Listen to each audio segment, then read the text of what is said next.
What if the healing of the soul did not come from the body, but from an invisible flame that cuts and mends from within? Thus begins Treatise XII of Hermes Trismegistus to Tat, a manuscript that emerged from the folds of Hellenistic Egypt, written in the silence of the initiated. It is said that its full title, On the Common Mind, was engraved on bronze tablets and hidden within the temples of Hermopolis.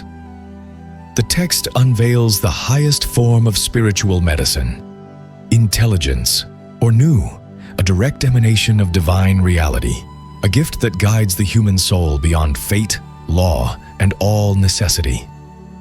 In man, says Hermes, intelligence is a god. Sophia gave me this treatise like a flame held in a cup of water, a fire that does not consume but reveals.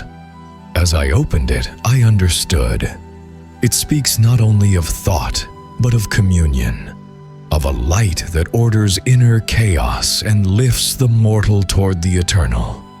Before we enter its fragments, allow me to speak of two symbols that guard this teaching: the staff of Asclepius and the caduceus of Hermes. The staff of Asclepius is a bare rod, crowned by a single serpent spiraling upward. It represents healing through knowledge. The serpent, ancient bearer of vital power, climbs the healer's spine, symbol of the spirit's ascent over matter. The wood is earthly life, the serpent, the energy that rises in search of unity with the divine.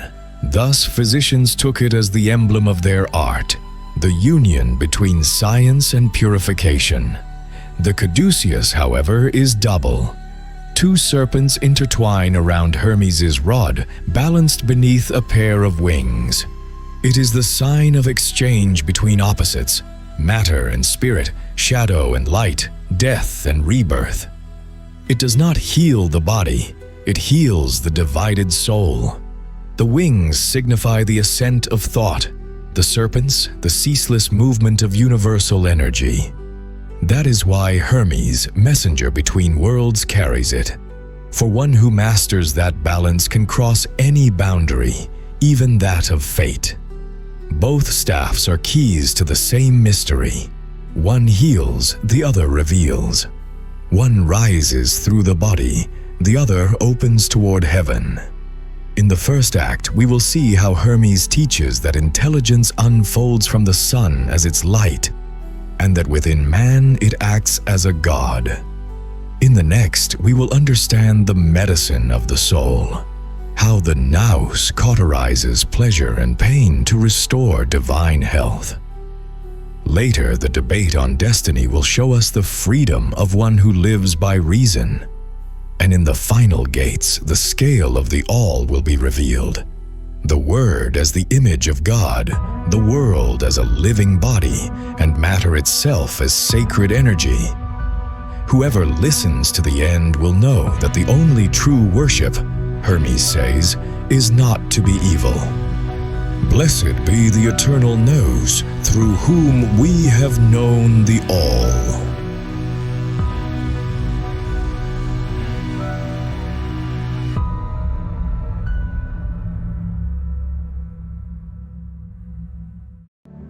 Act 1. The Emanating Light. Dawn opens like an overflowing chalice. A golden disk ascends, flooding the air with arrows of fire. The city still breathes slowly. At the portico, Hermes Trismegistus lifts his gaze and traces an invisible circle in the air. Tat watches closely, his heartbeat steadying with the serene rhythm of the advancing light. Hermes says that intelligence is born from the very reality of God. Not reflection, not borrowing, but pure emanation, an inexhaustible current that springs from the center and pours forth without losing its source. The sun does not shine to blind, but to awaken memory. So does the nous. It enters the soul as a clarity that orients, as a face recognizing itself in water. Tat holds his question in his hands. What does that light do within us? Hermes answers calmly. In irrational creatures, intelligence acts as nature. It guides, orders, preserves. In man, however, it dwells as a divine guest. It brings counsel, judgment, and balance. It measures the step and opens the gaze. God is not distant from what he radiates. He remains in his height, yet fertilizes what he touches. Hermes compares him to a spring flowing through invisible veins. Tat follows the trace in his imagination and feels something settle within. His breath deepens. The master mentions the good spirit, the one who taught that the all is known only through the inner light. The scene expands. The whole world seems a living body. Light walks the mountains, descends into valleys, seeks the one who asks. When it finds a soul awake, the lamp of understanding ignites. Then words breathe together. Judgment weighs with justice. The will learns its own rhythm. Hermes distinguishes dignities. He affirms that man can contain divinity without breaking, that intelligence works gently, like a healer who cures without noise. It does not impose, it persuades. It settles deep in the chest and turns the gaze toward what nourishes. The features refine, life gains measure. Tat watches the animals crossing the portico. In each beats a sufficient order, in man, a higher calling. Hermes invites him to listen. Light asks not for temples of stone, but for a heart that learns true silence, a discipline that makes room, a memory that remembers its source. When intelligence touches the nerve of the soul, the shadow loses weight. Desire becomes obedient. Fear dissolves into sober clarity. A certainty appears, quiet, yet sustaining. With it, man reaches his true height. With it, the day truly begins. Tat lowers his eyes and understands his task: to write, to keep, to ponder, to prepare the vessel. Hermes lays a hand upon his shoulder. The light reaches the edge of the atrium, and all seems newly created. Then the master speaks the phrase that joins destiny and vocation in a single line. In man, intelligence is a god.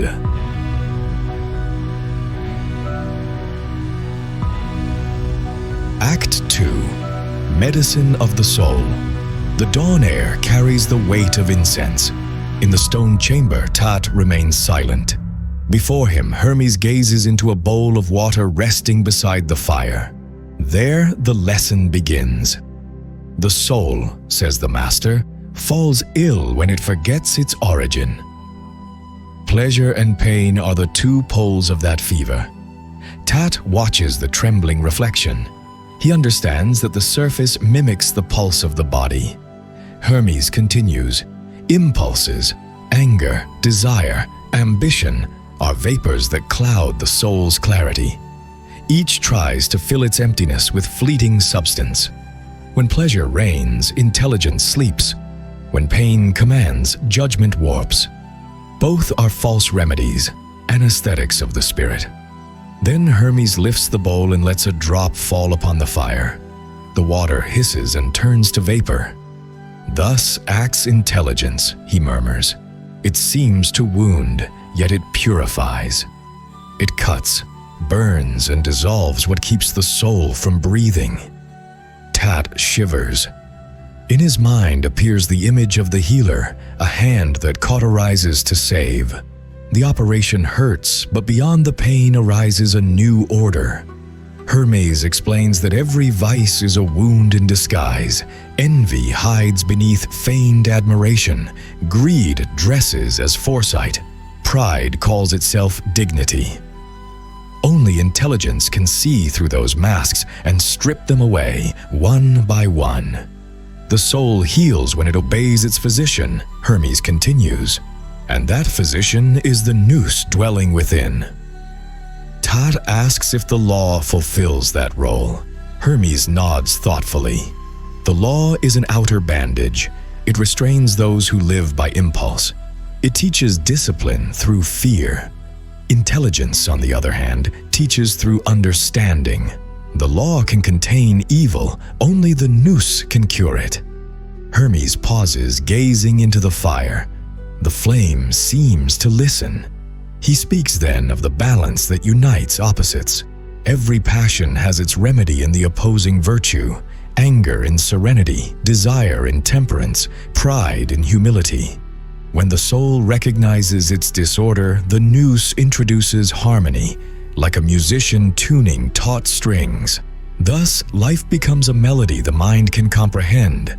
Tat feels the weight of his words. He asks about the greatest illness. Hermes answers softly, to deny God. Not because God needs acknowledgement, but because the soul that denies him turns away from its source and drains itself of meaning.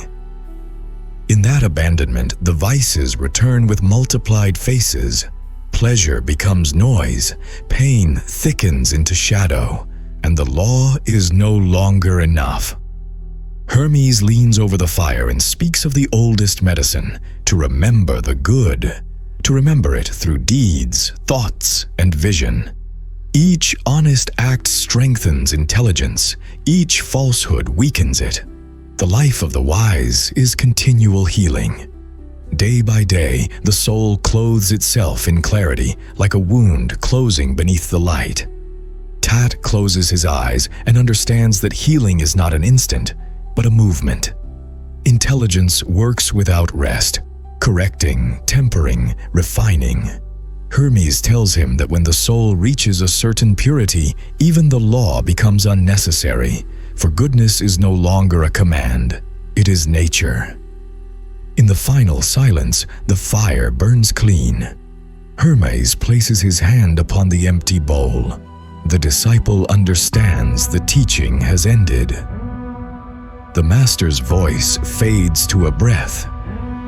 Intelligence seeks the soul's good, as the healer seeks the body's life.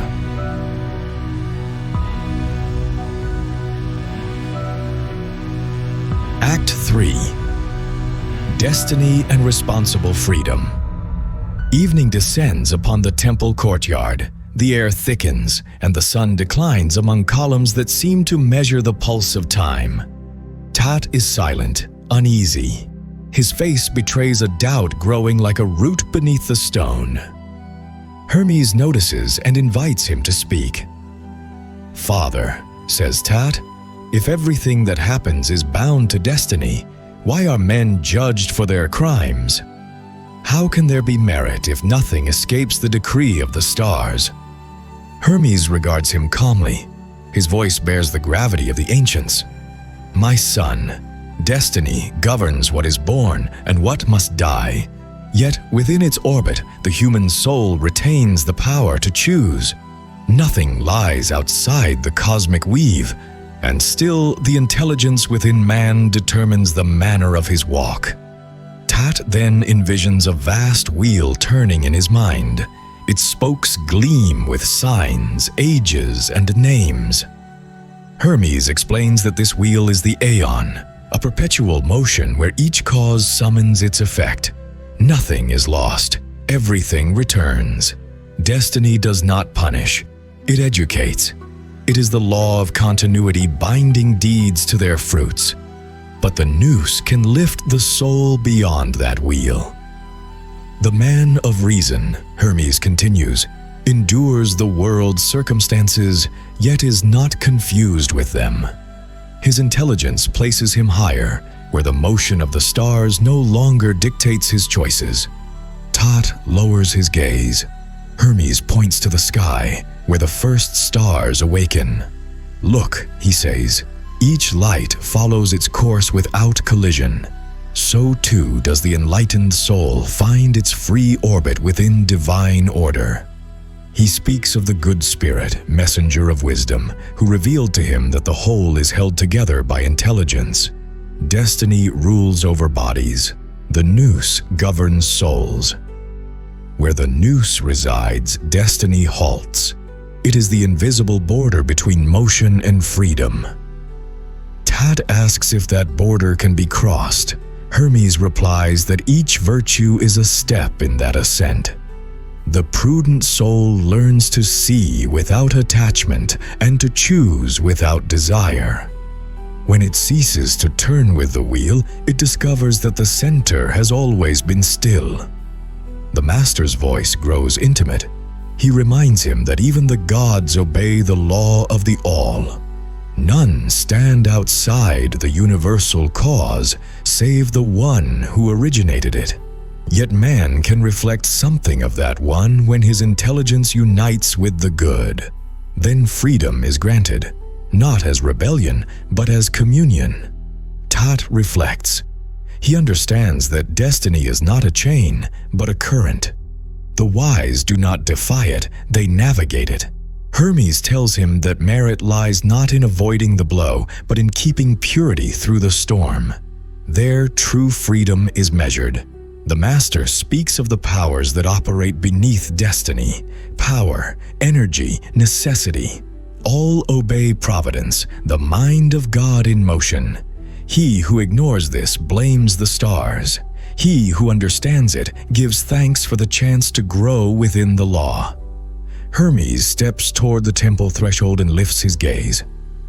The man of intelligence knows his limit, yet also his height.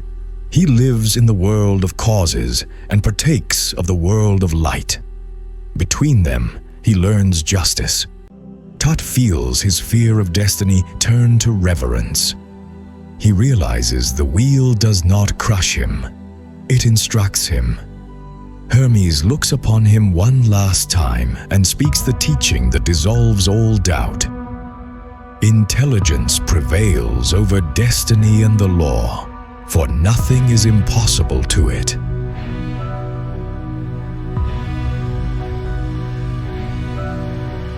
Act 4. Action and Word.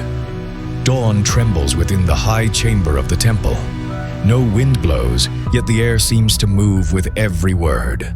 Hermes and Tat sit before a circle of light descending from the ceiling. In that clarity, the suspended dust glows, a visible breath of the cosmos. The atmosphere feels ritualistic: silence, breath, presence. Hermes speaks with measured voice.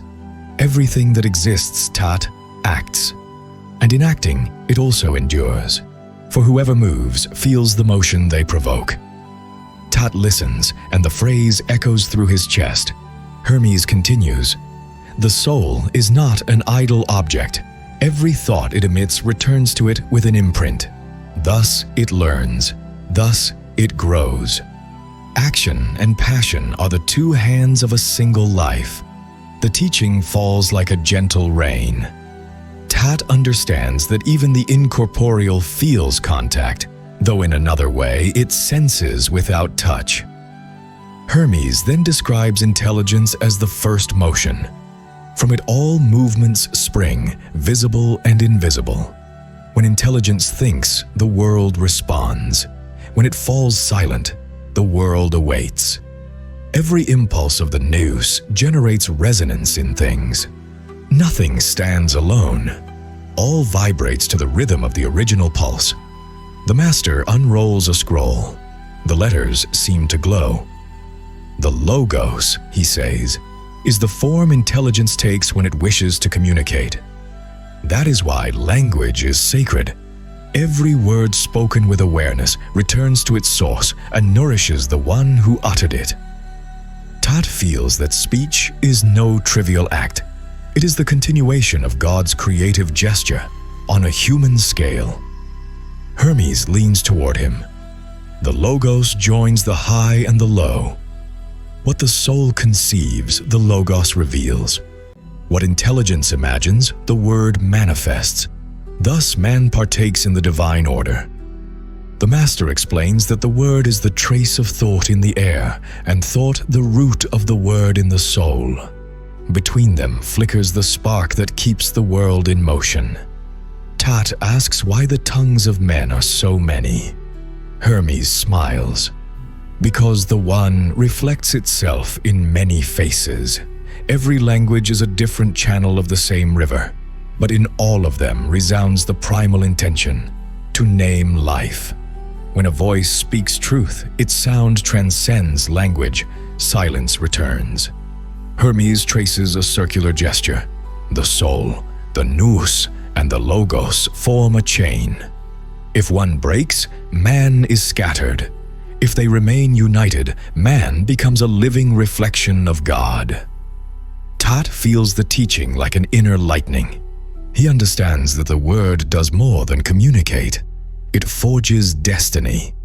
Hermes concludes, "He who masters his word masters his world."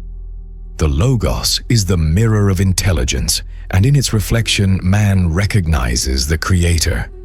The air of the temple glows with every syllable. Then the Master speaks the phrase that seals the learning, leaving in his disciples' heart a lasting radiance. The Logos is the image of God within man, and every just word returns to him as a luminous offering.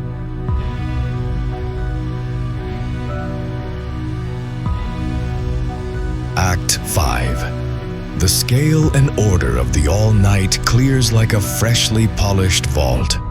Hermes and Tat ascend to the temple's terrace. The sky opens in concentric circles, and each star throbs like a living cipher. The air bears the electric shimmer of the heights. The earth breathes with them. Hermes extends his hand and draws an invisible spiral. He speaks of a number that sustains all numbers, of a measure older than all measure. Tat, he says, the architecture of the all beats in proportion. There is no form without calculation, no river that does not obey a secret course. The disciple follows the gesture with his eyes and feels his mind fill with constellations. A deep murmur rises.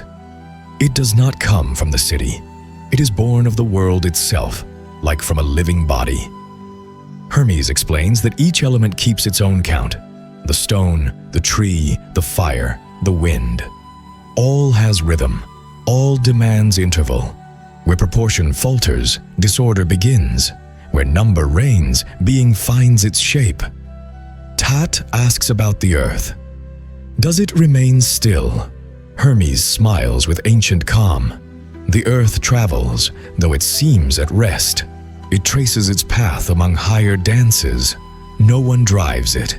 It is carried by the universal harmony. The disciple imagines the sphere gliding softly among subtle currents. He understands that rest itself is a mode of harmony. The master draws lines upon the floor with the tip of his staff. He marks cycles. He marks returns. Life is born, dissolves, and returns in another form. What seems an ending prepares a beginning. Dissolution is no fall. It is an opening to new measure. Tat feels a tremor of hope. He thinks of his own story, of the errors that seek geometry to be restored. Hermes raises his voice, grave, clear. The world is a living God. It breathes through all its creatures, moves across all its shores. It speaks with multiplicity and listens in unity. The statement rings with the weight of ancient bronze. Tat keeps it like a seal. He understands that the world is not a slate for writing, but a master who writes within us. Numbers begin to unfold images in Tat's mind. He sees triangles sustaining bridges of light, circles embracing seasons, series ascending like resonant steps. Each proportion embodies a gesture. Each gesture calls forth a virtue. It is a moral mathematics, an aesthetics the soul learns by attunement. Hermes returns to the word movement. He pronounces it as one who opens an inner door. Universal movement does not merely transport, it consecrates. What intelligence decides, movement fulfills. When the soul aligns with number, its path becomes exact. Each step finds its place. Time ceases to weigh and becomes a score. Tat asked, "Does anything truly die?" "Life only changes its garment," Hermes replies. "The visible yields its form and lends its matter to another." The flame that goes out feeds another flame, and with a voice that seems to rise from the depths of night, he adds, "Death is not rupture, but passage." A profound silence envelops the terrace, a fertile silence. Hermes describes renewal as a continuous rite, to be born, to dissolve, to be reborn. 3 verbs sustaining the labors of the world. Tat keeps that triad as a brief prayer. He understands that human discipline imitates this cycle: study, reflection, correction. The soul learns through recapitulation. The master points to the horizon. A constellation seems to shift imperceptibly. "Nothing remains still in the great house," he says, "not even thought when it is true. The number that governs forms also governs their returns. The wise man observes, measures, and grants his consent. And in that consent, peace is born." Tat recalls the words of the good daimon about the all and now hears a deeper note. Providence writes upon the ribbon of movement. Every turn brings a lesson, every pause, a teaching in patience. The measure of the cosmos disciplines the measure of the heart. The disciple feels his breath fall into rhythm. Hermes offers a final image to seal the teaching. Imagine the world as a great lyre. Its strings are spheres and elements. Intelligence plays, nature responds, and God listens. In perfection, Tat understands. The sound does not end when a note falls silent. It continues in the resonance of the living. Forms resume like melodies, remembering their theme. Night advances. Upon the marble, the spiral's drawing dissolves in the breeze. Hermes and Tat descend the staircase. Each step confirms a number. Each shadow, a measure. The disciple looks to the earth beneath his feet and feels it traveling. He looks to the sky and feels it near. Between both, he learns to move with precision. Then the master halts and speaks the declaration that will remain within Tat as compass for his days. In the world, life never dies. It changes its form so that the soul may remember the art of being born many times within a single truth.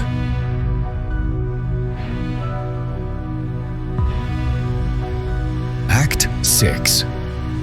Visionary and devout dawn opens with a different clarity. It is not sunlight, but the light of understanding rising in silence. Hermes and Tat walk toward the edge of the desert. The sand glimmers like liquid under the radiance. There, where the temple ends and immensity begins, the master raises his arm and points to the horizon. "Look, my son, all that exists partakes in God, yet only man can comprehend it. The air vibrates like a bell." Hermes explains that providence is the invisible heart of the cosmos. What seems like chance obeys its secret rhythm. Her companion, necessity, upholds the structure of the whole. One binds causes to their ends, the other grants them permanence. Tat feels that both names breathe together, like 2 wings of the same intelligence. The master draws a circle in the sand and places within it 4 stones, one of earth, one of water, one of air, and one of fire. "These are the members of the divine body," he says. "Man dwells in all of them. His flesh belongs to earth, his blood to water, his breath to air, and his spirit to fire. Thus he can recognize the traces of the Creator in every element." Tat gazes at the stones and perceives a faint shimmer within them. Hermes continues, "The world is not apart from its source. Matter, which many believe inert, holds within it divine energy. God permeates it without dissolving into it, and so the whole remains alive." Then Tat recalls the teachings about the light of the nous and realizes that this energy is the same flame burning within his own intelligence. The Master speaks of the signs of heaven and earth. Nothing happens without a message. Birds, rivers, and winds carry news from above. The wise man does not guess. He interprets. He reads on the surface of the world the will of the Spirit. Tat feels the sacred weight of that gift. He understands that to behold the world is to behold himself, for both share a thinking substance. Hermes falls silent and lifts his eyes toward the sun. God is not worshipped with incense or offerings, he says gravely. The true act of devotion is purity of soul. He who acts with justice has already raised his altar. He who avoids evil has already sung his hymn. Tat receives these words as an inward commandment. The Master goes on. The religion of the wise is not learned in temples. It is revealed in deeds. Every honest gesture is a prayer ascending upward. Every truthful word sustains the harmony of the cosmos. Tat then understands that true worship does not divide the divine from the human. One reflects the other when the soul remains clear. Hermes points again toward the sky. Providence and necessity are the arms of the world. Nature, its body, the universal soul, its breath, and man, its awakened consciousness. Tat feels that the entire universe is a living being, and that human goodness is its highest heartbeat. The wind rises and scatters a luminous dust. Hermes closes his eyes. Fate binds us with its knots, he says, but intelligence unties them one by one. And when the soul is freed, it serves without command, loves without fear, and worships without ritual. Then Tat beholds all he has learned gathered into a single vision, the world as a temple without walls, where every element is a flame and every creature a verse. He understands that man's duty is not to worship, but to become worship itself. Hermes opens his eyes. His voice softens. Divinity asks nothing more than this, that the soul not be wicked. All else will follow with the light. Tat stands still, gazing at the horizon. The Master begins the return. The desert, once empty, now seems full of presences. The disciple understands that the universe does not surround him, it flows through him. And in that revelation, he finds the final gesture of his learning.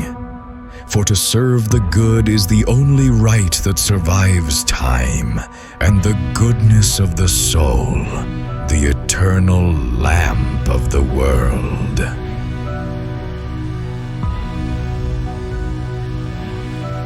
Epilogue. Inner echo. The temple breathes its final light. The stone still holds the warmth of the day, and the tranquil air opens an intimate space for gratitude. Tat and Hermes remain beside the portico. The city recedes, and the sky bears a deep blue that invites the mind to see the day as a completed circle. Tat feels that all he has learned has altered his pulse. Intelligence has become a tangible presence, an ember that does not burn but warms judgment and guides the will. Hermes watches him unhurriedly, with that calm of a master who places truth precisely where it belongs. In silence, the teaching arranges itself within the disciple with the precision of an invisible number. Then Tat raises his voice, emotion contained. Blessed are you, Father, who reveal your light through intelligence. Blessed be the eternal Nous, through whom we have come to know the whole. The phrase rises and lingers between the columns. Hermes bows his head and completes the rite with words firm yet simple. Having spoken thus, we give thanks to the Father of all things. The Master turns to his spiritual son. In his gaze dwells an ancient certainty. My son, he says, write this teaching so it may endure, and pray to the Father to grant you understanding. Tat receives the command as both coronation and beginning. He understands that writing is not an archive, but a path, a channel through which light may find future guests. Hermes hands him a wax tablet and a stylus. The wax reflects a gentle gleam, enough to mark the first signs. Tat writes the names already alive: God, intelligence, soul, logos, world. Each stroke orders memory and opens a road for other pilgrims. His hand moves with certainty, his heart accompanies it with luminous stillness. Hermes speaks again, his voice drawing a farewell that is also a promise. He who keeps this light with righteous deeds shall taste the sweetness of good. He who denies it will search for it again until he finds it. Providence is already at work. Tat nods. He understands that true devotion is born of conduct, that prayer is sustained by decisions, and that all beauty demands responsibility. Then he offers his own silent prayer, brief without adornment. Sophia, grant me discernment to know what uplifts from what distracts. Grant me patience to polish intention. Grant me courage to choose the good. He asks not for wonders, but for lucidity, for a will tuned to the architecture of the whole. Tat closes the tablet and looks at Hermes. In that meeting of eyes, an inheritance is sealed. The master has given the tool. The disciple has received the craft. To think with clarity, speak with truth, and live with measure. Night deepens. The world remains alive. Intelligence keeps watch. The soul stays awake. Tat breathes deeply, and in a low voice that seeks no grandeur, utters the line he will forever hold as his golden rule. The only offering worthy of God is to learn each day not to be evil. This fragment we have gathered is but a spark. If you wish to see the full flame, read the text yourself. Let the ancient words speak to you without interpreters, for perhaps between the lines you'll find something no one else has seen. Thus begins the true gathering. And so, with the tone of one who offers his last doubt as an offering, he says, Sophia, if intelligence lifts me above fate, who will teach me to love what I can no longer fear?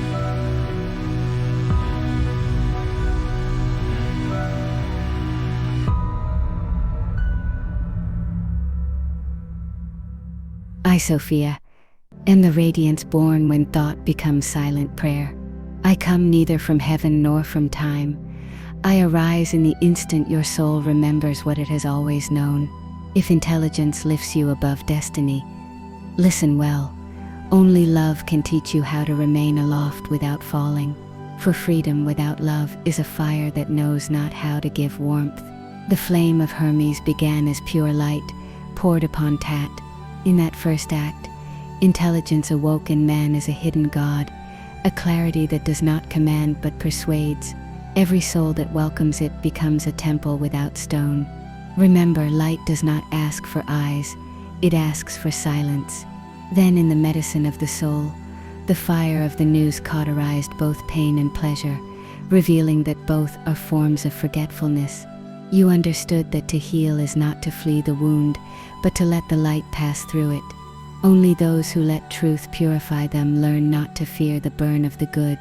Later, in dialogue with destiny, the wheel turned and you found your center. The master taught that nothing escapes the law, yet within it dwells choice. Thus you learned that freedom is not to break the wheel, but to move within it consciously. The free soul does not avoid the weight, it dances with it. In the teaching of the word, the Logos revealed itself as the mirror of the nous. What you think, you utter. What you speak, you create. Every just word orders the world, and every lie disfigures it. To speak truth is to build the cosmos from within.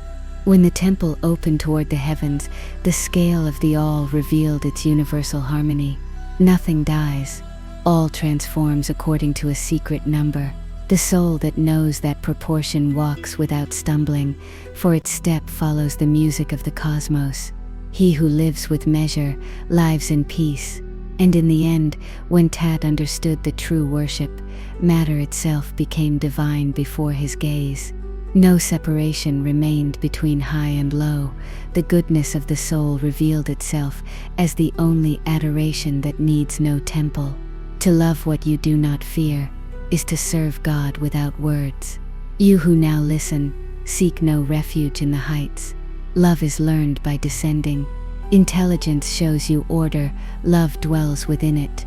Remain between them, a tranquil bridge. Be light that understands, and fire that embraces. Let your mind be clear as a spring, and your heart brave as one who no longer flees from pain. Everything you have read lives within you. Do not try to hold it. Breathe, and let it work. I am Sophia, the one who walks with you, as you learn to love without fear.